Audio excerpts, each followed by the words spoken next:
Rosie was very ill in the hospital room. Chemotherapy left her weak and vulnerable to infections. I was allowed to visit her, but only in full protective clothing and a mask.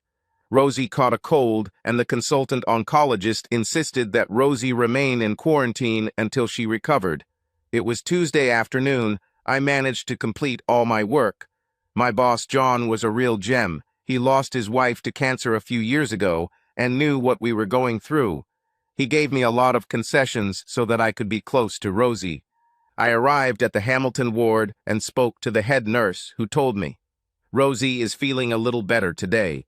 Her cold seems to be going away. We hope to start the next course of treatment next week as planned." I thanked her and put on my gown and mask, as I had done at every visit for the past week. I hoped that she would be able to return home soon, but that seemed unlikely at the moment. My name is Peter White. I'm 52 years old, 6 feet tall, powerfully built, weighing 180 pounds. I try to go to the gym 4 or 5 times a week and run every day so that I can live longer than my father, who died at the age of 62 from a massive heart attack. High blood pressure and heart disease run in my family. I quit smoking 8 years ago. At my last annual checkup, I was taken off my blood pressure medications and given a clean bill of health. The exercises had done their job. Rosie is 15 years older than me. She is 67, 5'6" and tall. Her beautiful long black hair has disappeared due to cancer treatment, but her dark brown eyes still sparkle. She lost a lot of weight during this brutal treatment. She used to weigh 210 pounds and always struggled with her weight. She now weighs 120 pounds.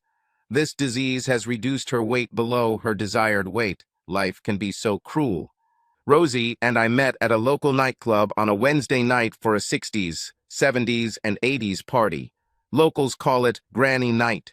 I was 22 years old and had been without a girlfriend for several months. I didn't plan to go out that evening, but my colleagues Richie and Willie talked me into it. Late in the evening, they both disappeared. Either they found someone or they left without bothering to tell me. I was getting ready to leave as I had to work the next day when I saw her alone at the bar. A vision with black hair. I approached her with my best gait and asked her to dance. I expected a refusal. She said, "Yes, I'd like to dance." And we danced until the club closed at 12:30 at night. It was National No Smoking Day, and the club did not smoke that night. When we came out together, we both said, "I'm dying to smoke." This made us laugh. We both lit cigarettes and talked as we walked towards the taxi rank. I offered to share a taxi, take her first, and then take her to my apartment. When we arrived at her place, she asked, "Do you want to come in for coffee?" Her eyes were shining. How could I refuse? I paid for a taxi, and we went into her small apartment. She made us coffee and turned on some light music. We sat and talked, and neither of us noticed how time passed. Then it happened. We kissed, and it was electric. Soon our hands were everywhere, and we were taking off our clothes. Skin on the carpet in front of an open fire, we embraced and were soon making sweet love. We lay there in front of her fire on the carpet, temporarily merged into one being. Nothing else mattered. The outside world ceased to exist. At that moment, we were connected for life. A few minutes later, we both looked at the time. It was already past 5 in the morning. In a panic, we quickly cleaned ourselves up and got dressed. I needed to be at work at 07:30 and Rosie needed to catch the train at 6. She called a taxi and asked for 2. She needed to get to the train, and I needed to go home to change clothes. As we said goodbye, we exchanged numbers and promised to meet on a date. We dated for 3 months, made love every time they were together. We spent every night together, either at her place or at mine. One evening, Rosie said, "This is stupid. Why don't we live together?" We both sold our apartments and bought a new 2-room house on the outskirts of the city. We had been living together for 6 months when I took Rosie to dinner at Enrico's, the best Italian restaurant in town. At the end of a wonderful dinner, we ordered coffee, and then I got down on one knee and asked, "Will you agree to become my wife?" The entire restaurant waited for her answer. what seemed like an eternity before she answered. Then she smiled and said yes. The hall exploded with applause. I put the ring on her. It was a family heirloom passed down from my great-grandmother, and it fit perfectly. Of course, I adjusted it in advance. We hugged and kissed passionately until someone shouted, "Get a room." The restaurant erupted in laughter. We got married 3 months later. Church wedding, Rosie in a beautiful big white dress and me in my best suit. It was a great event for friends and family with a great reception afterwards. We honeymooned in the Maldives, 14 wonderful days relaxing and sunbathing during the day and making love at night.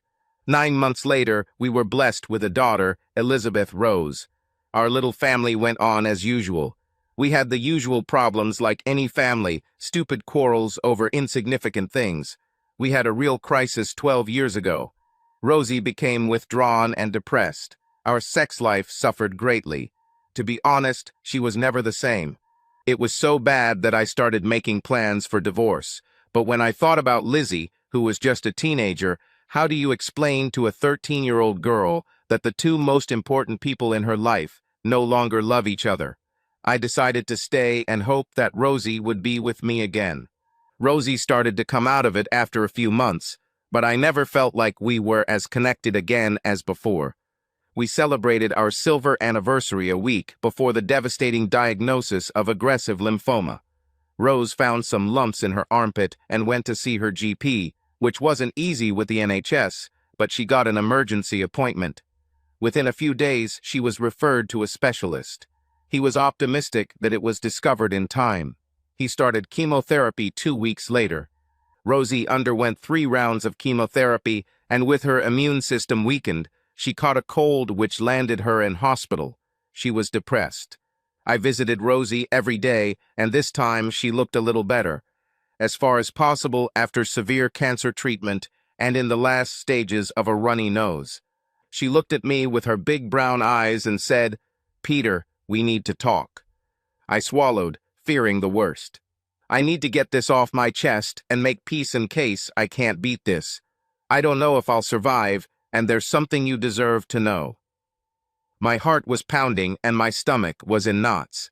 I had no idea what would happen, but I knew it would be bad.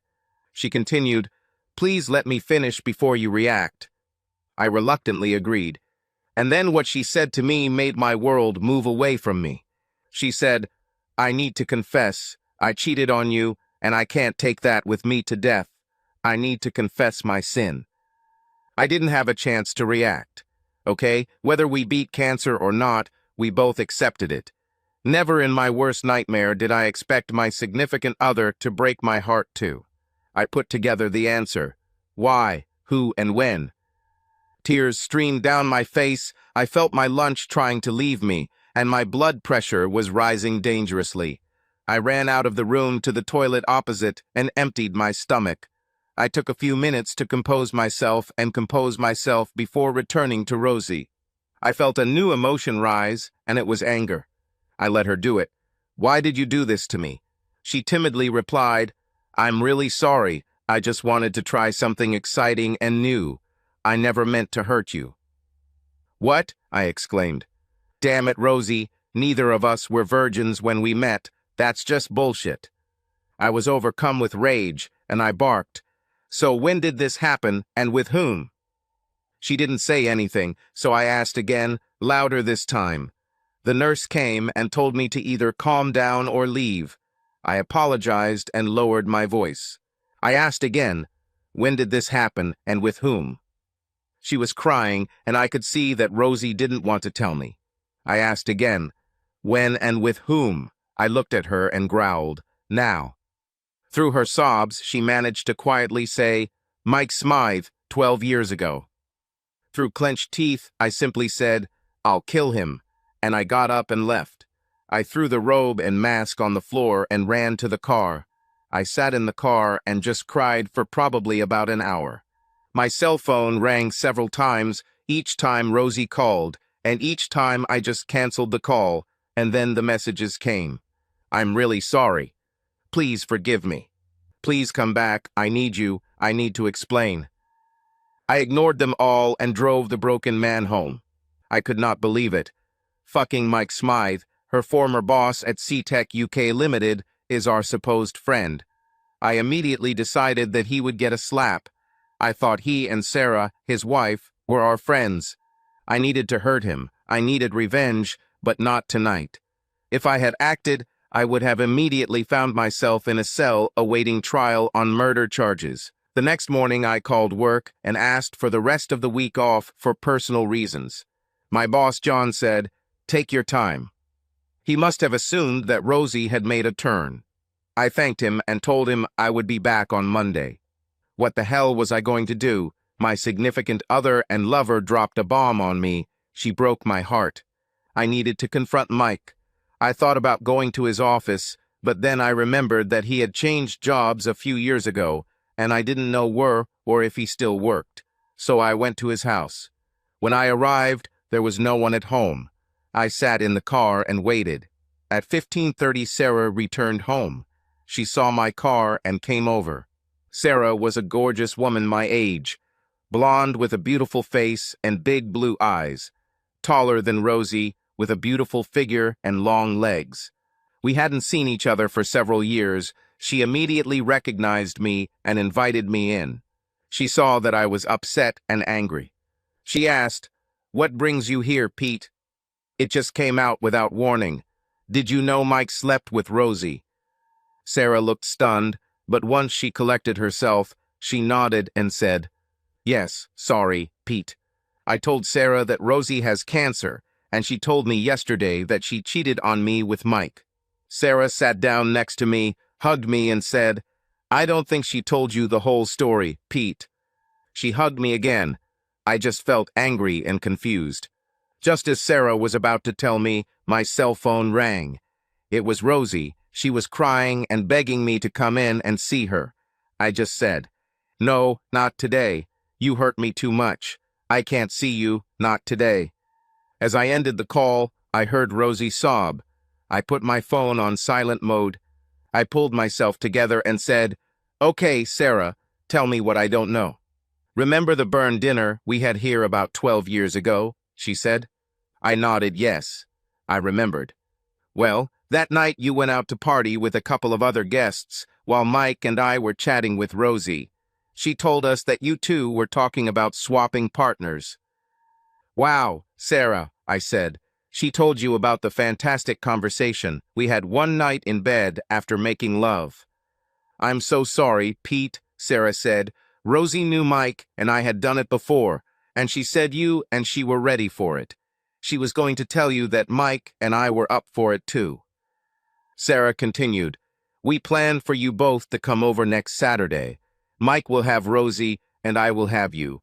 First separately and then together on the same day." "Well, that's fucking news to me," I said angrily. "Do you remember what happened when you arrived? My parents were here and we all had coffee before they left. Then I invited you to go outside to smoke."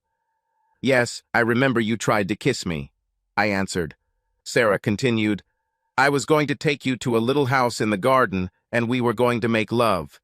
But when I tried to kiss you, you pulled away and asked what I thought I was doing, that you were married and not I'm not going to cheat on Rosie. At that moment, I knew that Mike and Rosie had deceived us. It was obvious that you knew nothing about the agreement, and by then it was too late and they were already done. I gave you a tour of the garden to kill some time." "What the heck?" I exclaimed. Sarah then asked me, "I need to know, if you had known about the wavering agreement, would you have made love to me?" I thought for a moment. "Yes, I would. I thought you were rotten." Sarah just smiled. I told Sarah about this. Until this weekend, Rosie and I made love several times a week. Then suddenly, out of the blue, the sex between us disappeared. Then, after about 6 months, she wanted sex again, but it was never the same. The spark was gone. The blood drained from my face, and I simply said, "It just occurred to me." After that incident, Rosie began to come home late. She told me that she stopped at a roadside place to take a nap on the way from Aberdeen because she was tired from driving. Instead of being home by 7 p.m., she would return after 8. Sarah simply said, "Oh my God, Mike said he had to stay late working on a big project." This news was new to Sarah too. I saw that she was starting to get angry too. I heard someone enter the house and the door opened. It was Mike. He said, "Sarah, I'm home." I woke up. When he entered the room, I hit him right in the face. He fell like a sack of potatoes. I just said, "This is because you slept with my wife." I kicked him and said, "And this is because you destroyed my marriage." Sarah just looked at him and said, "You deserve it, Mike, you cheater." Sarah hit him too. He lay in the fetal position, gasping for breath. When I left, Sarah followed me out, took my phone and called her number from it. Her phone rang and she hung up. She said, "Call me, we need to work this out." She kissed me on the cheek. When I left, I checked my phone. There were a lot of missed calls from Rosie. I called her back, and she answered the second call. Rosie cried, saying, "I'm so sorry, please forgive me." I said, "I'll come over tomorrow afternoon. We need to talk and sort this all out." She just sobbed, "I'm so sorry." I ended the call. That evening, I did something very stupid. I found my very expensive bottle of Glenfiddich, 30 years old, that my father gave me before he died, and drank it until I passed out. The next morning, I woke up with a terrible hangover. My stomach flipped over, and I vomited. I was still hungover, and now I was hungry. I went to the local cafe and ate a full English breakfast and drank a gallon of coffee. By 1 o'clock in the afternoon, I began to feel almost human. Now it was time to meet Rosie and find out the whole truth. I arrived at the hospital at 2 o'clock in the afternoon. I went to Rosie's room, but she wasn't there. I found the nurse and asked where Rosie was. She didn't know, but she promised to find out. Half an hour later, the nurse found me and told me Rosie would be back soon, but didn't tell me where she had been. "How much to wait?" I asked. "She'll be back soon," the nurse said. I sat there like an extra guest at a wedding for over an hour. When Rosie finally returned, it was already well after 4. An orderly brought her in, and a nurse helped her into bed. I told the nurse, "Please don't disturb us. We have personal matters." The nurse looked at me blankly and left. I stood up and closed the door behind her. Angrily, I asked, "Where were you?" "I was waiting." "I saw a counselor and then went to the chapel," she replied. I needed answers, so I got to work straight away. "I met with Sarah yesterday. She really helped me put it all together. Would you like to tell me the truth about your affair with Mike?" I asked. What little color she had on her face faded, and she began to cry, tears dripping onto her pajamas. She didn't say anything. "Okay, if you don't want to talk, I'll tell you what I already know. You told Mike and Sarah at their dinner on Burns night that we were discussing partner swaps. So?" Rosie answered weakly, "Yes." "Then you arranged for us to be at their house the following Saturday, where you and Mike and I and Sarah had sex. So?" She simply nodded. "When were you going to tell me about this?" Rosie just looked down and didn't say anything. "You weren't going to let me and Sarah be together, so?" She simply nodded. "Okay, Rosie, why? Why did you go and sleep with Mike? Why did you keep me in the dark? You embarrassed Sarah and me. You knew my views on betrayal. You knew that I would reject it. If you had talked to me, I would have agreed to it. Consensual sex is not cheating.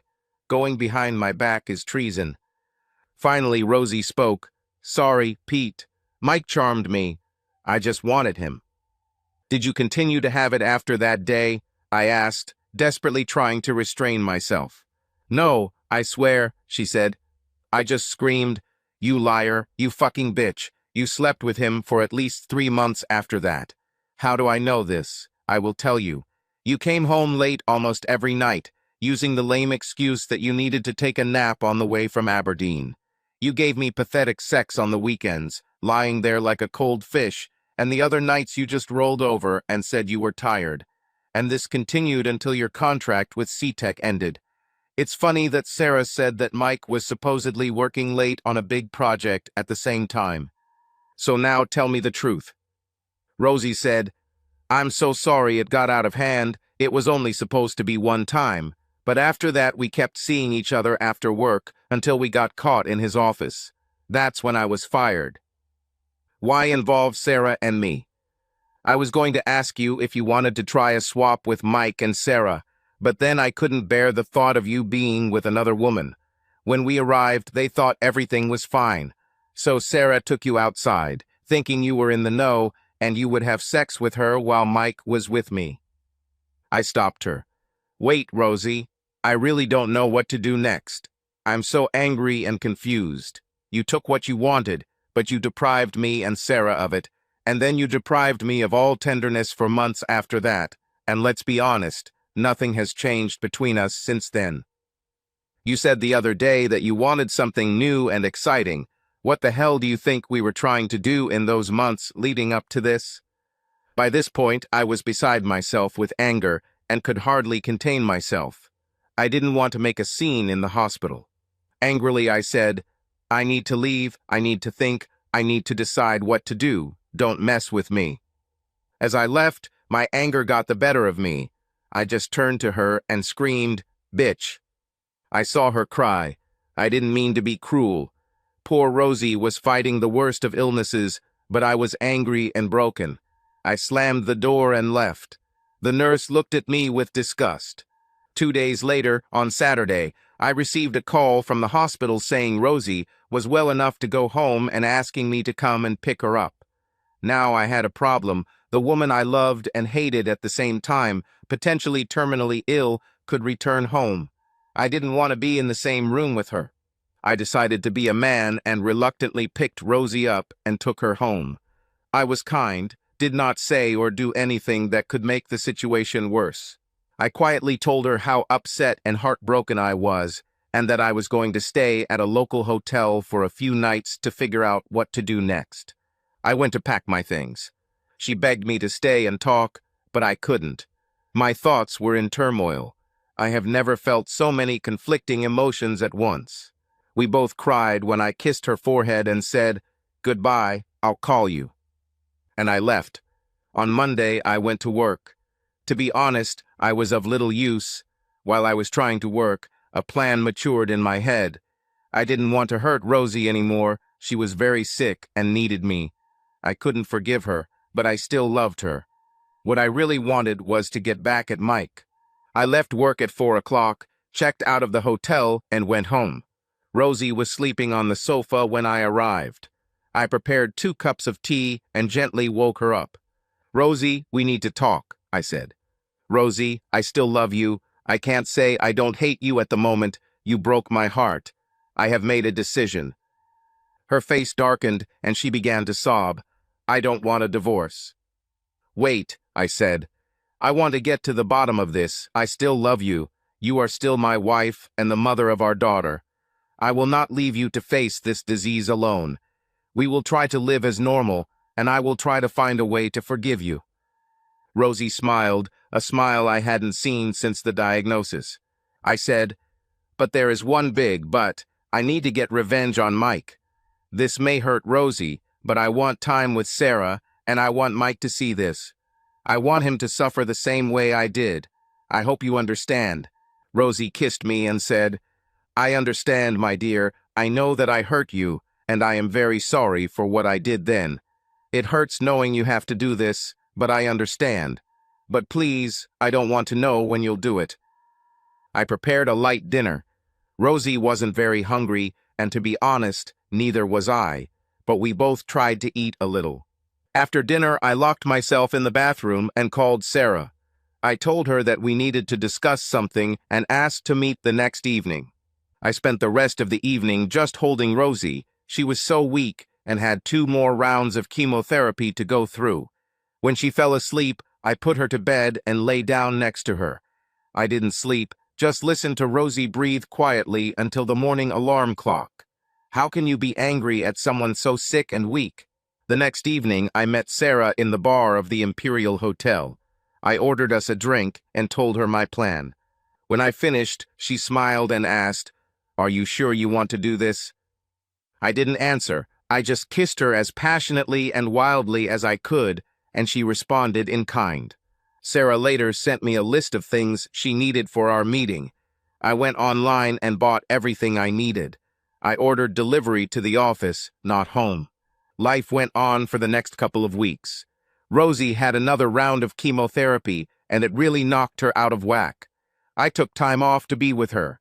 I hoped that the next course would be the last. We didn't talk about her betrayal. We tried to just move on with our lives. Finally, the day has come. I told Rosie I was leaving for the night on a business trip. I saw that she did not believe me. I very rarely stayed overnight for work. She knew what was about to happen. I saw how Rosie tried to hide her tears. I packed my travel bag and went to work. I had previously arranged for Lizzie to come home and look after Mom for the night. I didn't tell Lizzie what was going on, but she knew something was wrong. After work, I arrived at Sarah's house around 7:30 p.m. Sarah answered the door wearing a red corset, panties, stockings, and 4-inch red stilettos. I asked where Mike was. She replied, sleeping as planned. She gave him sleeping pills at lunchtime, and he was unconscious. We went into the bedroom, and there he was. I managed to get Mike's lifeless body onto a chair. There were purchased items in my bag. I secured his ankles with straps to the chair legs and his hands behind his back with new leather cuffs. He was gagged and blindfolded. Sarah splashed cold water on his face, and he began to come to his senses. When he realized that he could not move, he began to resist.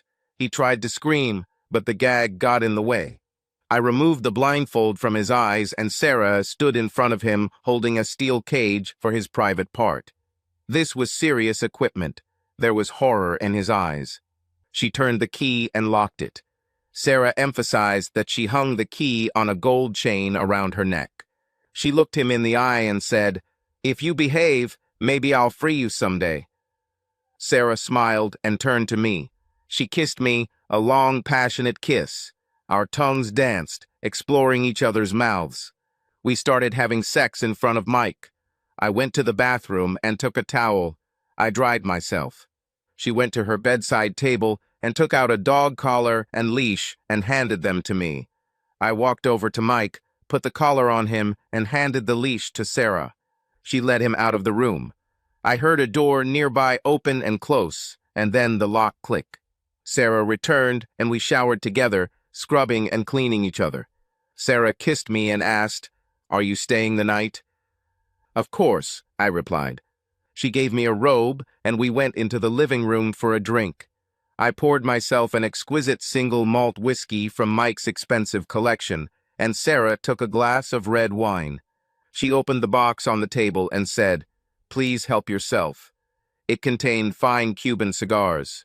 What a night, a beautiful woman satisfied, Mike's expensive whiskey, and a damn good cigar. After a moment I asked, "This will be a one-time thing, right? We had fun and Mike got his comeuppance." She said, "Of course, but we still have the night ahead."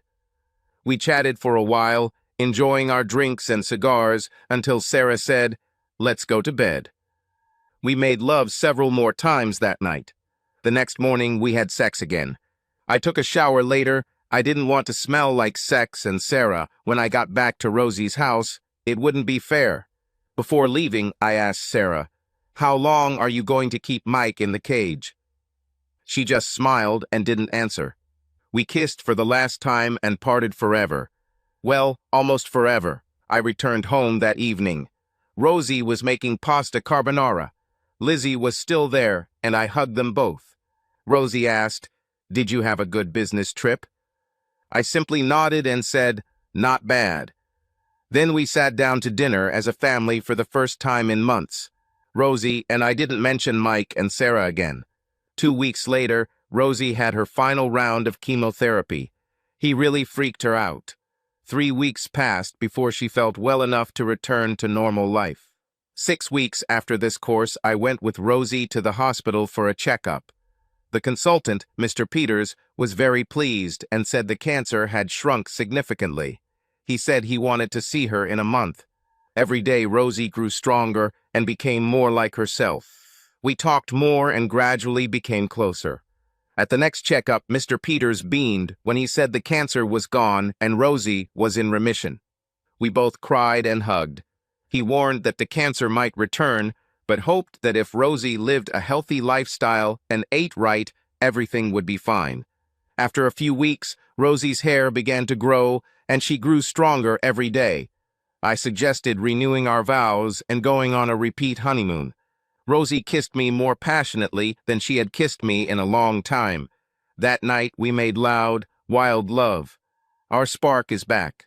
6 months later, on a beach in the Maldives, we were renewing our vows, our only family guests being Lizzie and her boyfriend.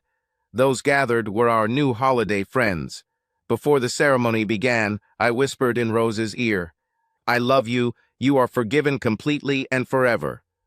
She replied, "And you are forgiven too, my dear. Thank you."